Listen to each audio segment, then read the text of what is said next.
Fala meu bom, fala meu querido, como é que você está? Eu estou ótimo. Vamos dar uma olhada aqui num vídeo que foi sugerido por um inscrito do canal. Se eu achar o comentário dele, eu vou botar na tela. Muito obrigado por sugerir um vídeo para eu dar uma assistida. Se você que estiver ouvindo quiser sugerir para que eu acompanhe alguma coisa, você pode deixar nos comentários. Não quer dizer que eu vá necessariamente gravar um vídeo sobre o que tu falou, porque eu recebo várias e várias sugestões por dia, então, e às vezes os ouvintes dão umas sugestões assim, né, que não dá pro cara gravar não dá pra gravar um vídeo sobre isso, tá bom? Os ouvintes Jorge me mandando sugestão de coisa pra falar, né? E, e daí assim, ó, bicho, vou botar na tela aí o ouvinte, então. A gente vai dar uma olhada num- numa fala do Olavo sobre protecionismo, né? De um canal chamado Filia Temporis, canalzinho pequeno, 3.72 mil inscritos, né? Um vídeo feito há 5 anos atrás. Foi feito, upado em 2018. Seria no primeiro ano ali do governo do genocida, né? Então, mas assim, ó, só fazer antes de a gente começar a assistir um vídeo curtinho, tá? Eu já vou dizer assim a minha opinião sobre o Olavo, já falei também em outros episódios, assim, eu não gosto muito do Olavo, não me considero um olavista, não faço parte da escola olavista. Diga-se de passagem, eu não gosto que sequer pensem que eu sou um olavista, porque eu não faço parte dessa tradição de pensamento. Se fosse, digamos, para dizer assim, algum mentor intelectual ou alguma grande inspiração intelectual brasileira, assim, tem a ver com o meu pensamento, eu diria que o mais próximo talvez seja o Enéas, ou talvez o Batista Vidal, mas eu entendo que tem gente que gosta muito do Olavo e tal, beleza. Enfim, não, é que o objetivo não é criticar o Olavo, entendeu? Ah, já foi, já morreu, tá. Provavelmente morreu já, provavelmente tá num lugar bem melhor que a gente, tá? Tá numa situação provavelmente bem melhor que a nossa. E vamos dar uma assistida aqui. Eu assisti só um comecinho só pra ver como é que tava o áudio, né?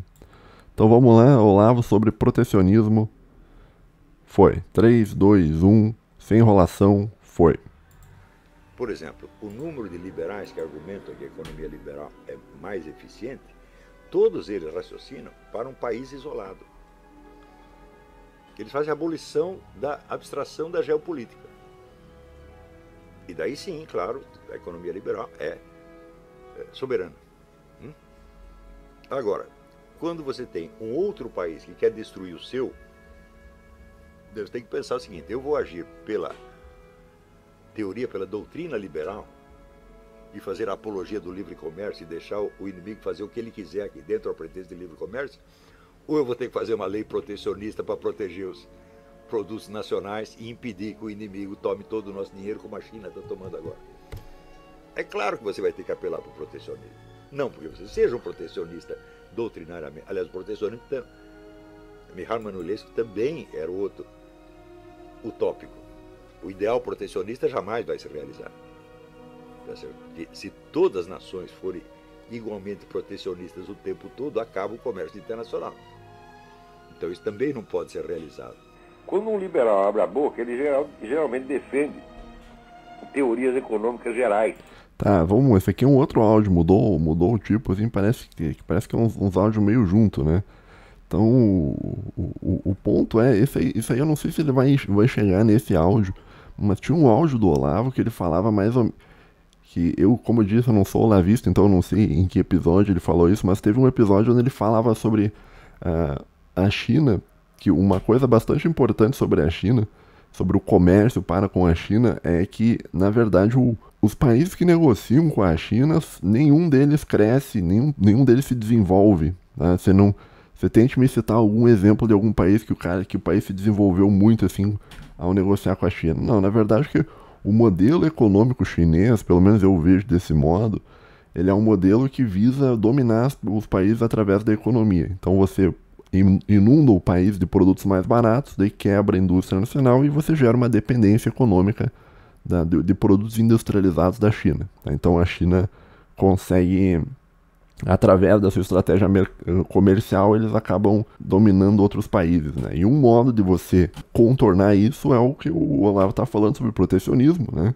E também tá correto em dizer que, olha, não tem como todo mundo ser protecionista, né, o tempo inteiro, né? Então, tá certo, não, é isso aí, tá ok, tá ok.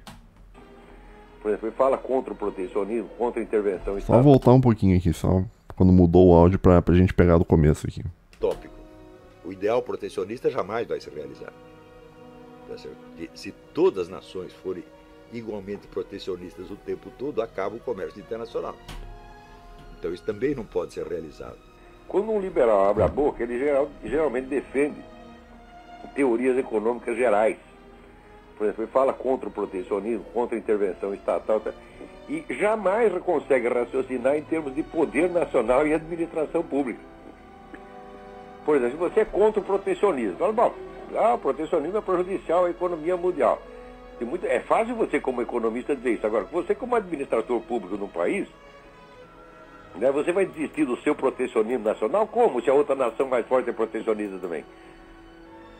Quer dizer, aí não é um problema de você ser a favor ou contra o protecionismo, você ser contra ou a favor do seu país. Né? Quer dizer, se houvesse um acordo mundial, vamos desistir de tarifas protecionistas do mundo inteiro. Falar, ótimo. Agora, você quer que o Brasil desista sem que os Estados Unidos desistam? É impossível. Né? Não só os Estados Unidos, mas uma coisa que eu falo, né, também, é com relação ao... Tipo assim, essa ideia de livre mercado que os liberais defendem, esses princípios liberais, geralmente isso é uma ideologia da porta para fora, né? Então os países, no geral, eles defendem que os outros países tenham as fronteiras econômicas abertas, enquanto que dentro do próprio país eles erguem barreiras protecionistas, né? Eu falei sobre isso com relação aos Estados Unidos, de ser muito difícil vender produto agrícola nos Estados Unidos. Eu falei isso com relação à Europa, tá? Os países se desenvolvem, eles são, por coincidência, eles são protecionistas, né? Então, não sei, cara. Mas deixa eu só voltar um pouquinho que eu queria ler o que está escrito aqui. Outro dia um liberal iluminado deu uma conferência na qual, baseado na aplicação literal e rasa dos conceitos de Murray Rothbard, pretendia demonstrar que a causa da atrofia do capitalismo nacional foi o getulismo. Ora, sem Getúlio e sua política protecionista não teria sequer chegado a haver capitalismo no Brasil. É estudar a história da Federação das Indústrias e confirmar. Eu mesmo não sabia disso, até que por coincidência participei do seminário na Romênia sobre o economista Mihail Mainolescu. Eu li o final da palavra aqui, eu li Mihail Mainolescu, eu achei que fosse uma pegadinha, que nem a Paula Tejano, né? A famosa economista Paula Tejano. Mas tem um cara aí, vamos, seriedade, aqui é um canal sério, cara, vamos respeitar, vamos começar de novo aqui. Eu mesmo não sabia disso, até que por coincidência participei de um seminário na Romênia, sobre o economista Mihail Mainolescu, cujo livro, Teoria do Protecionismo, traduzido por iniciativa de Roberto Simonsen, fez a cabeça de Getúlio e lhe mostrou a possibilidade latente do capitalismo nacional. Critiquem o getulismo por qualquer outro motivo, mas não por esse, né? Então ele está defendendo aí em 2016 o protecionismo do Getúlio, que gerou a indústria. Mas o negócio do protecionismo do Getúlio, isso gerou a indústria, mas isso não foi uma coisa só do Getúlio, né? O próprio desenvolvimento da economia japonesa, o governo japonês, ele protegia muito as indústrias, as indústrias japonesas no começo, até ela ficar forte e competitiva. Depois que ficou forte e competitiva, daí não precisou tanto do protecionismo, né? Essa ideia de que você consegue desenvolver um capitalismo, uma indústria, a partir de um protecionismo, isso aí não é uma característica única do getulismo, mas isso aí também existe dentro do pensamento japonês, lá da indústria, dos processos de industrialização do Japão, né? Mas enfim, vamos seguir aqui. Inteiro, falar, ótimo. Agora, você quer que o Brasil desista sem que os Estados Unidos desistam? É impossível. Né? Ou que os Estados Unidos desistam sem que China desista? Não dá. Então isso não é um problema de economia. Isso é um problema de poder político, meu Deus do céu. Você veja, se você perguntar para mim, por exemplo, você é a favor do livre comércio? Eu digo, muito bem. O problema não é esse, o problema é o livre comércio entre quem e quem. E o livre comércio será regulado por quem? Este é o problema. Então, por exemplo, você é a favor de regulamentos protecionistas, né? Eu estudei muito a doutrina do protecionismo, estudei no Celso Furtado, estudei no guru dele, Mihail Manuilescu, a propósito do qual, no centenário do Mihail Manuilescu, fizemos um belo congresso de discussões no Banco Nacional, Banco Central da Romênia, né, cujo presidente me parecia na época, até esqueci o nome do cara, ficando velho, me parecia a pessoa mais competente e mais séria da Romênia, né? E ele é um dos caras que entendia o seguinte: como economista, não faz sentido você ser protecionista ou antiprotecionista, porque protecionismo é um instrumento político e não econômico. Do ponto de vista, vamos dizer, puramente capitalista, o protecionismo não faz sentido, o livre comércio é muito melhor. Sim, isso, o que ele está falando é um negócio da eficiência econômica, né?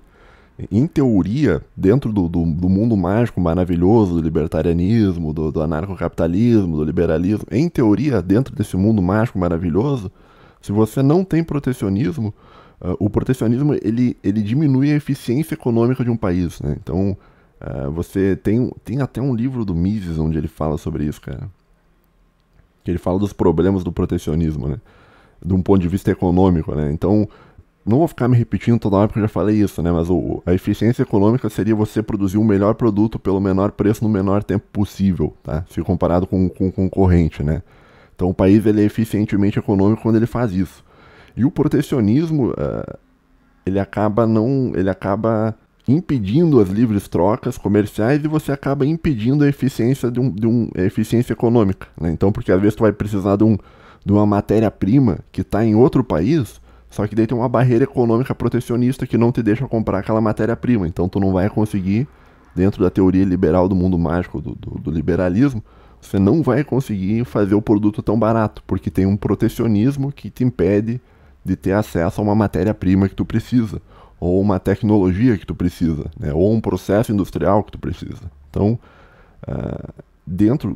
parando para pensar assim, num ponto de vista puramente econômico, é verdade. Assim, o protecionismo ele acaba encarecendo o produto, ele acaba deixando o produto pior, ele acaba deixando que se demore mais para fazer um produto, né? Mas uma coisa é a economia, né? Uma coisa é um mundo mágico maravilhoso aí do libertarianismo, outra coisa é a realidade, né? Mas se você vai fazer, né, o livre comércio entre, vamos dizer, um Estado que está se enfraquecendo, perdendo sua soberania, tá certo? E grupos multinacionais que dominam os organismos internacionais, então é claro, isso é uma transferência de soberania desde a escala nacional para a escala mundial. Então você está matando os pequenos leviatãs para alimentar o grande leviatã global. Então, nesse sentido, eu sempre ficava bravo com os meus amigos liberais, porque eles tinham uma posição doutrinária em favor do livre comércio. Doutrinária e não estratégica. Eu digo, claro, o livre comércio é bom, mas, espera aí, você tem que saber jogar, né? Saber qual é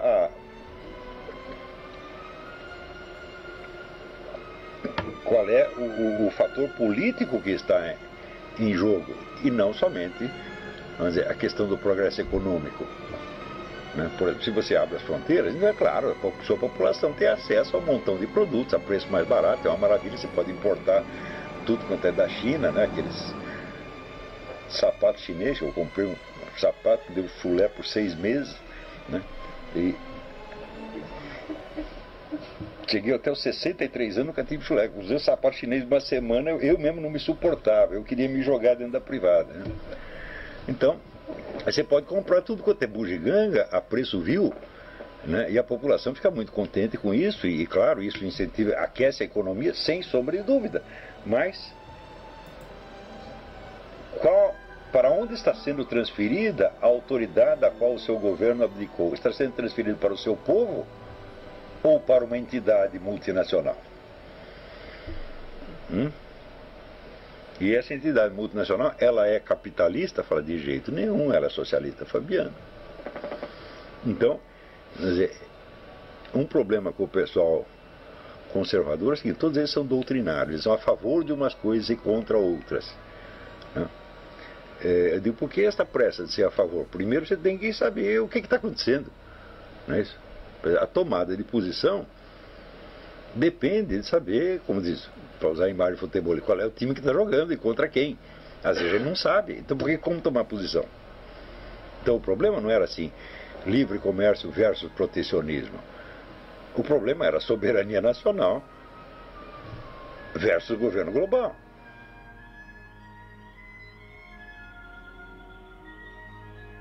Tá, vou parar aqui, eu quero ler o que está escrito aqui. Deram um zoom, não estão me deixando ler aqui, só um pouquinho. Comércio versus protecionismo. Protecionismo versus livre comércio.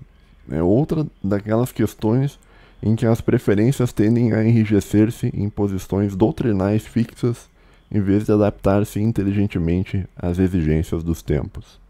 No Brasil, a famosa reserva de mercado foi concebida para proteger uma produção nacional inexistente, mas nos EUA, nesse momento, alguma dose de protecionismo é questão de sobrevivência, né? Que ele deve estar falando sobre os produtos chineses, né, e tal. Mas é isso, cara, cara, liberal, cara, é um negócio que não dá, cara. Liberal, cara, meu Deus. É isso, cara, a direita liberal no Brasil, cara, é um negócio que é triste, cara. Que é intancável, intancável. Porque uma coisa que ele falou aqui também, que eu pensava com relação a isso, mas com relação a isso em outro aspecto, né? Mas a direita em si do Brasil, né? O pessoal do mundo liberal, eles pensam através de princípio. Então o cara diz, eu vou seguir tal princípio. Então, sei lá, um princípio do cara assim, o meu princípio é ser favorável ao livre mercado. Esse é o princípio liberal. Que daí o autista olha, o libertário autista, gordão, ele vai olhar e vai dizer, não, isso aqui é isso aí mesmo e tal. E daí é o que acontece. Esse princípio que o cara tem está sendo usado contra ele, porque está sendo usado para favorecer o Partido Comunista Chinês, né? Porque através do livre mercado você está favorecendo a China, porque a estratégia chinesa é uma estratégia de livre mercado, né? E daí é aquilo que eu falei, né? Que tipo, que o liberal ele tá em cima do próprio galho, ele tá serrando o próprio galho onde ele tá em cima, né? Então quando ele tá tipo, em um país que tem um certo nível de liberdade e tal, mas quando ele começa a defender um princípio do livre mercado, sem pensar assim de maneira burra, assim, só não, vou defender o livre mercado porque é o princípio que eu acredito e tal, só porque é o livre mercado. Tu tá ajudando a China, né? Tu tá ajudando, e ao ajudar a China, tu tá serrando o galho que tá em cima. Tu tá no mundo ocidental e tu tá serrando o galho para derrubar o Ocidente. Então, por isso que o libertário ele é bastante útil para o Partido Comunista Chinês, né, de um ponto de vista prático. E o libertário ele não vai entender isso porque ele está pensando em ponto de vista de princípio. Né? Ele não está pensando numa relação geopolítica entre países, ele está pensando num princípio. E a mesma coisa eu vejo que isso ocorre também ocorreu muito também no governo passado, no governo do genocida. Que era o princípio do negócio, assim, ó. Isso aí eu ouvia, ficava totalmente crinjado ao ouvir isso aí, né? Fazia uma crítica ou outra ali a isso, mas ninguém prestava atenção. Eu falava porque é normal, ninguém presta atenção no que eu digo. Mas o negócio das 4 linhas, né? O que é você agir dentro das 4 linhas se não você agir por princípio, né? Então o cara ali da direita diz, não, eu sou honesto, eu vou agir só conforme o que diz a Constituição. Eu vou agir dentro das 4 linhas da Constituição. E ok, tudo bem, você pode achar bonito isso, agir por princípio. Tu pensou num princípio, né? Que nem o cara que é livre mercado, princípio do livre mercado. Agora a direita brasileira, o princípio das 4 linhas. Eu vou agir dentro das 4 linhas e tal. Tudo bem, você pode até ficar preso dentro desse princípio, só que é o seguinte, quem define as 4 linhas, o que são as 4 linhas é o teu adversário. Então, no fim das contas, quando tu faz isso, tu diz, olha, eu vou agir dentro das 4 linhas, e as 4 linhas são definidas pelo teu adversário, no fim das contas, tu tá se colocando em uma posição de que a tua ação vai ser limitada por aquilo que o adversário quiser. Nesse sentido, o princípio quando alguém pensa de um modo muito principiológico, por assim dizer, essa pessoa acaba, o princípio acaba sendo usado contra a pessoa. No caso, que nem o liberal lá, o liberal que é pró-livre mercado. O livre mercado está sendo usado para destruir o país dele, né, e para fortalecer um partido comunista chinês. E o atual governo, o governo passado, não, a gente vai agir contra as 4 linhas. E claro, tudo bem. Só que você dizer que você está agindo dentro das 4 linhas, por si só você está... tu não entendeu que quem está dizendo o que são as 4 linhas é o teu adversário. Então tu está se subordinando à vontade do teu adversário e por isso você nunca vai ganhar, nunca ia ganhar, não tinha como ganhar dentro desse jogo, tá? Porque era um jogo de cartas marcadas, tá entendendo? Então a direita brasileira é uma vergonha absoluta, né? Porque fica preso pensando em termos de princípio o tempo inteiro, princípio. O princípio do livre mercado, o princípio das 4 linhas, sendo que uma coisa é o mundo teórico, outra coisa é o mundo prático. Quer dizer, você pensar é aquilo que eu falei também, a gente volta no negócio do autismo, né? Daquilo que eu falava sobre o libertário. Existe um grande índice, né? Um índice significativo, né, de libertários que possuem claramente problemas mentais, né? A gente está falando de autismo, a gente está falando de vários graus de autismo, de tipos diferentes de autismo, de esquizofrenia, a gente está falando de bipolaridade, a gente está falando de depressão, a gente está falando de uma série de problemas que existe dentro do mundo liberal, né? E daí o que acontece? Esse tipo de pessoa, o libertário com problema mental, ele vê um princípio, ele vê o mundo das ideias, né? Ele vê o mundo das ideias e ele fica fascinado com aquilo. Ele fala, pô, dá tudo certo, é verdade. Se o mercado for livre, você vai ter mais eficiência econômica, você vai ter produtos mais baratos e a população vai viver melhor e mais feliz, né? Só que uma coisa é o mundo teórico, outra coisa é o mundo prático, né? E aí que você enxerga por que o comunista sempre vai botar no rabo do liberal. Porque o comunista, ele entende que uma coisa é mundo teórico, outra coisa é mundo prático, né? Então isso aí já tá lá das teses de Feuerbach, lá do marxismo, cara.